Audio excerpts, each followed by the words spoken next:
예수 이름으로 기도드리옵나이다. 아멘.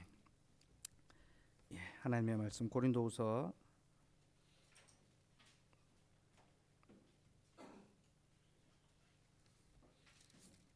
1절에 1장 3절에서 5절 말씀 같이 읽겠습니다. 3절에서 5절입니다. 예. 시작. 찬송하리로다. 그는 우리 주 예수 그리스도의 하나님이시오 자비의 아버지시오 모든 위로의 하나님이시며 우리의 모든 환난 중에서 우리를 위로하사 우리로 하여금 하나님께 받는 위로로서 모든 환난 중에 있는 자들을 능히 위로하게 하시는 이시로다. 그리스도의 고난이 우리에게 넘친 것 같이 우리가 받는 위로도 그리스도로 말미암아 넘치는도다. 아멘. 예, 오늘 이 말씀으로 환난 중에 주시는 위로와 또 교훈과 우리가 가져야 할 자세에 대해서 말씀을 나누려고 합니다. 지난 주일 말씀을 나눴던 것처럼 메색과 게달의 장막에 거하며 살아가는 우리는 고통과 수고와 환난을 피할 수가 없습니다. 악한 자들이 정직한 자를 넘어뜨리고 그들을 해하며 살아갑니다. 그것이 악한 자들의 살아남는 방식, 이 땅을 살아가는 방식이기 때문에 우리가 이 땅을 살며 환난을 피할 수가 없습니다. 우리는 환난과 핍박과 어려움을 겪을 수밖에 없죠. 근데 여러분, 우리에게 환난이 피할 수 없다는 것은 우리에게 또 하나 피할 수 없다는 것이 있다는 것을 가르쳐 줍니다. 바로 위로입니다. 우리가 환난을 피할 수 없는 것처럼 우리는 위로 또한 피할 수가 없습니다. 왜냐하면 우리 주님께서 모든 환난 당한 자를 능히 위로하시겠다 약속해 주셨기 때문입니다.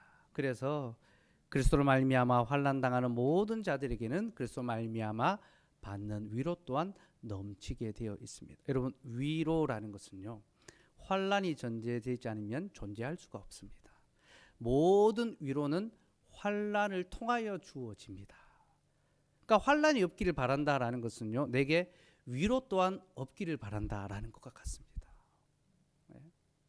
여러분, 우리는 환난을 받아야 됩니다. 그래야 위로가 있고, 우리가 환난을 피할 수 없다는 것은 위로 또한 피할 수 없다는 것을 우리에게 약속해 줍니다. 주일에 하나님께서 주시는 또 힘과 위로에 대해서 말씀을 나눴는데요. 생각보다 많은 분들이 위로를 얻으셨더라고요. 주일 예배 마치고 몇몇 지체들이 목사님 오늘 설교에 특별히 더 위로가 많이 됐습니다.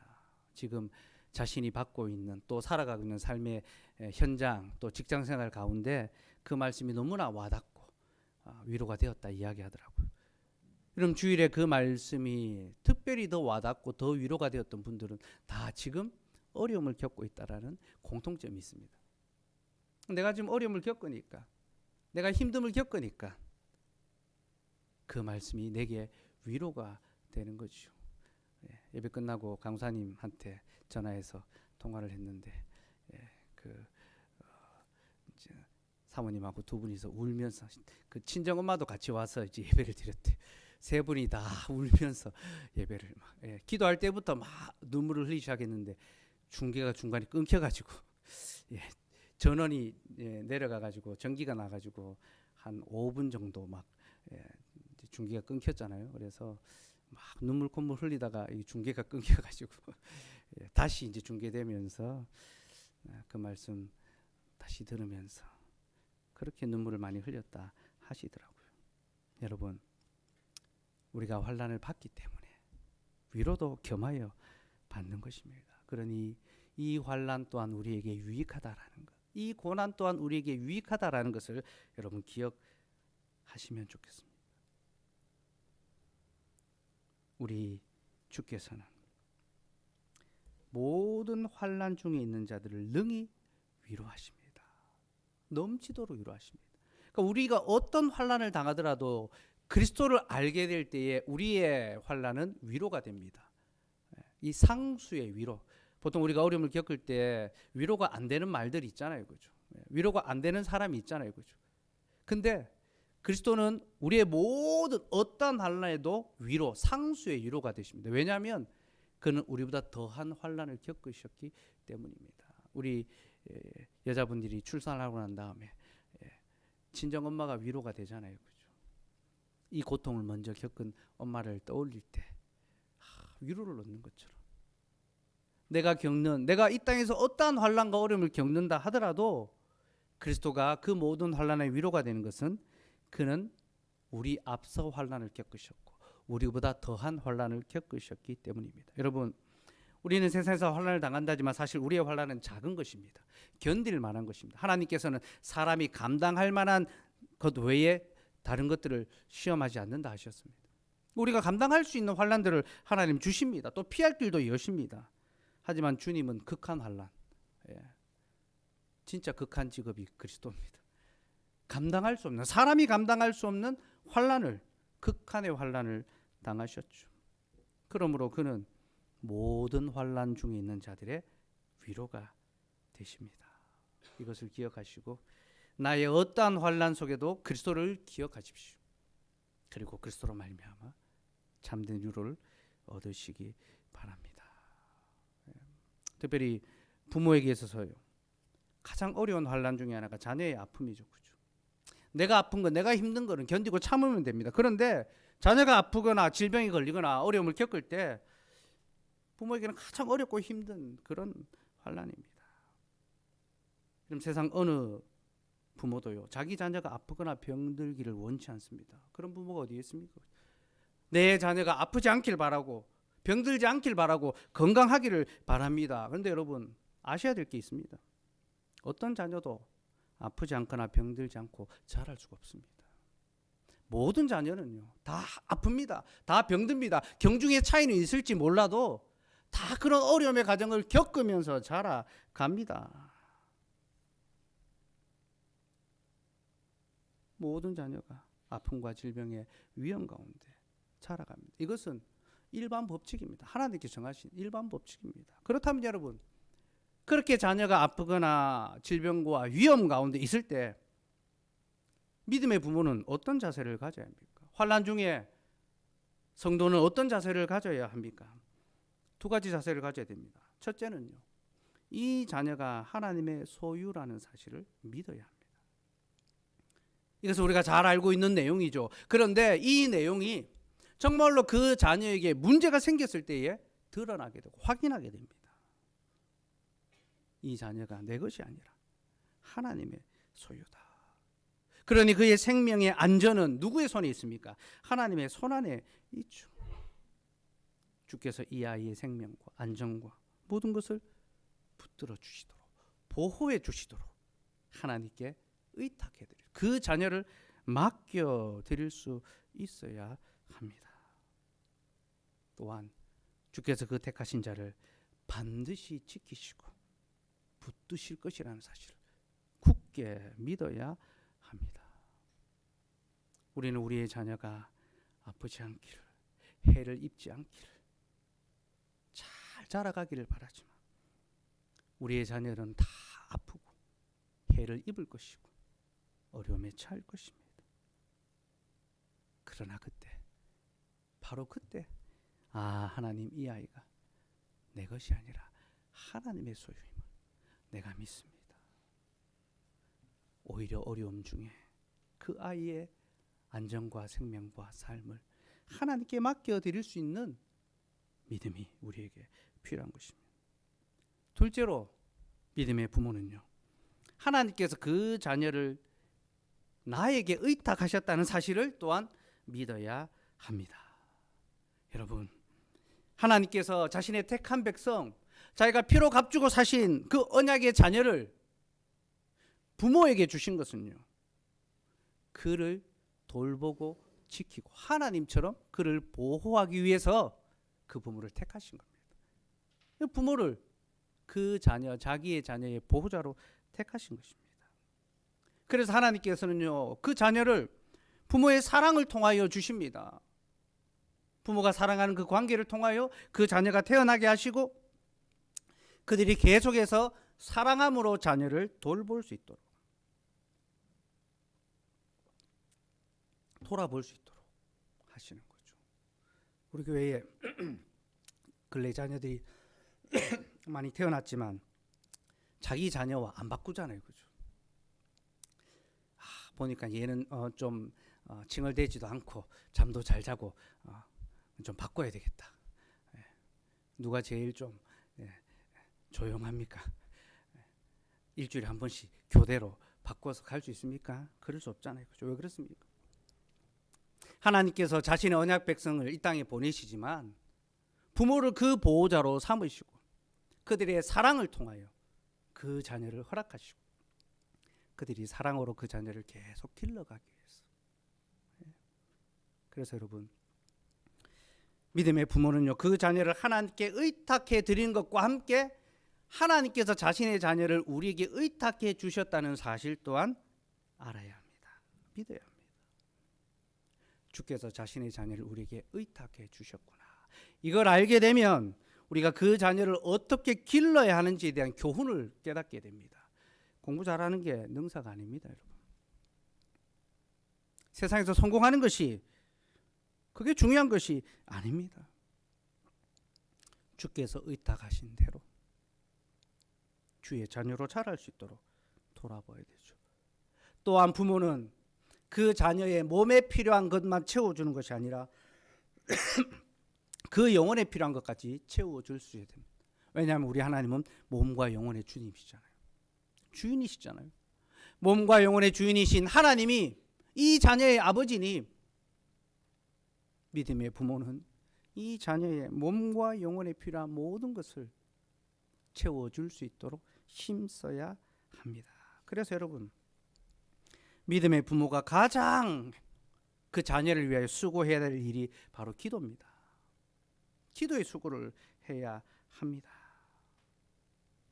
부모는 자녀를 위하여 기도의 수고를 해야 하며 만약 부모가 기도하지 않는다면 그 부모는 자기 자녀에게 결코 좋은 것, 유익한 것, 영적인 것을 줄 수 없습니다. 때마다 필요한 것들을 먹이고 이유식도 잘 먹이고 유기농을 먹이고 좋은 것들을 먹이고 좋은 교육을 시키고 좋은 환경을 만들어주고 여러분 그런 것들이 중요하지만 그런 것들만 신경 써서는 안 됩니다. 더 좋은 것을 줄 알아야 됩니다. 육신의 부모도 좋은 것으로 주건만 하물며 너희 하늘에 계신 너희 아버지시랴. 우리 아버지 하나님께서는요 그 부모를 통하여 더 좋은 것을 주기를 원하십니다. 그저 육신의 부모, 세상의 부모들이 하는 것처럼 몸에 좋은 것을 주게 하려고 부모로 삼으신 것이 아닙니다.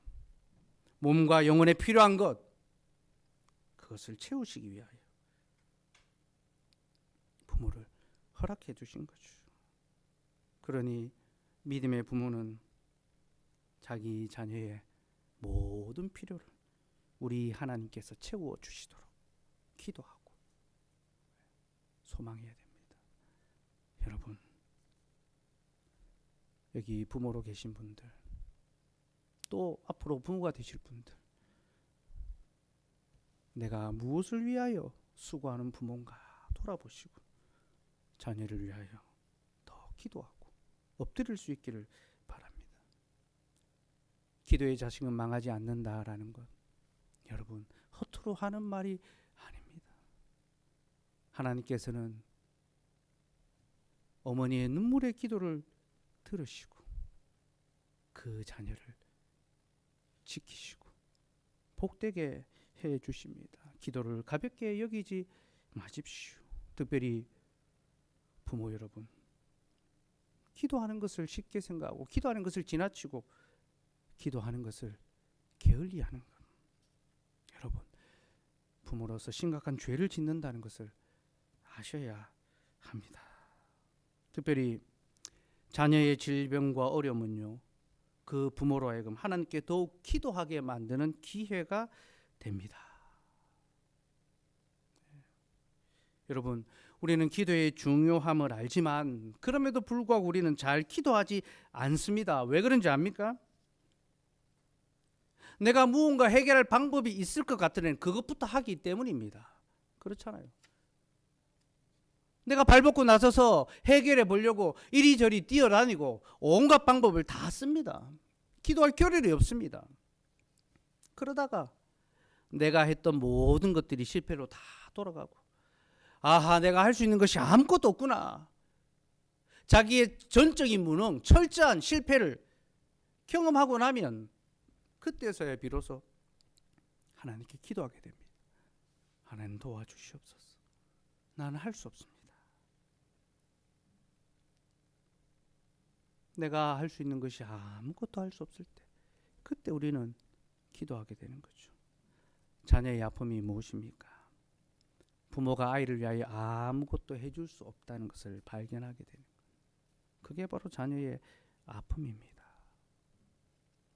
자녀의 문제에 있어서 부모가 해결해 줄 수 능력이 없다는 것을 깨달을 때, 그 부모는 비로소 기도하는 부모. 내가 할 수 있는 것은 오직 기도밖에 없구나. 하나님께서 이 자녀를 붙들어 주시도록 기도하는, 그게 환난 중에 성도가 가져야 될 자세입니다. 우리 하나님께서는 바로 이 교훈을 주시기 위하여 환난을 사용하십니다. 자녀의 아픔을 통하여 부모에게 기도를 가르치시고, 우리의 삶의 문제를 통하여 우리에게 기도를 요구하십니다. 너는 내게 부르짖으라. 내가 내게 응답하겠다. 그렇게 말씀하시고 약속하시는 겁니다. 마가복음 9장에 보면 귀신 들린 아이를 예수님께 데려온 아버지의 이야기가 나옵니다. 여러분 잘 알고 계시죠?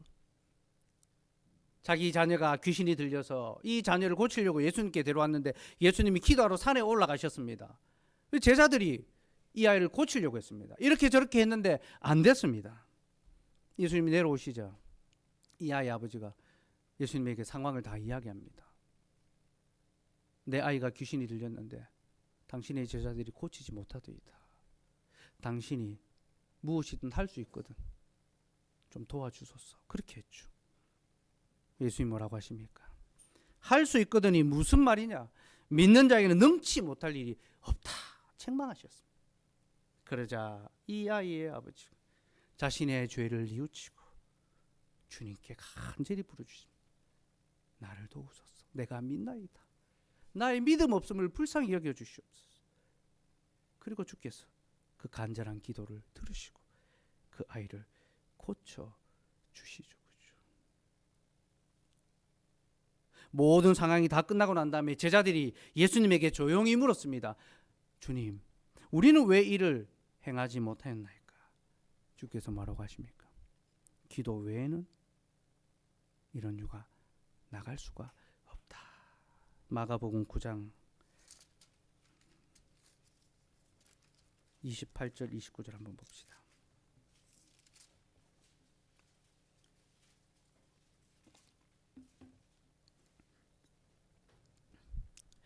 먼저 23절 24절 읽읍시다. 23절 24절 시작. 예수께서 이르시되 할 수 있거든이 무슨 말이냐? 믿는 자에게는 능히 하지 못할 일이 없느니라 하시니 곧 그 아이 아버지가 소리를 질러 이르되 내가 믿나이다. 나의 믿음 없는 것을 도와주소서 하더라. 28절 29절도 읽읍시다. 시작. 집에 들어가심에 제자들이 조용히 묻자오되 우리는 어찌하여 능히 그 귀신을 쫓아내지 못하였나이까? 이르시되 기도 외에 다른 것으로는 이런 종류가 나갈 수 없느니라 하시니라. 아멘. 그렇습니다, 여러분. 기도 외에 다른 것으로는 우리가 하나님의 자녀로 살아갈 수 없습니다. 우리가 만나는 모든 고통과 환난과 어려움의 문제를 해결할 수가 없습니다. 그러나 기도한다면, 하나님의 전능하심을 믿고 하나님께 기도한다면 그는 능히 하지 못할 일이 없을 것입니다. 모든 것을 행하고 이기며 또 이룰 수 있을 것입니다. 우리의 간절한 기도에 주께서 응답하시고 들어주시고 우리의 모든 환난을 위로해 주시고 그 문제를 해결해 주시고 우리의 소원을 들어주신다는 것. 그 약속의 말씀을 기억하며 우리 함께 기도의 자리로 나아가길 바랍니다. 아바 아버지 찬송합니다.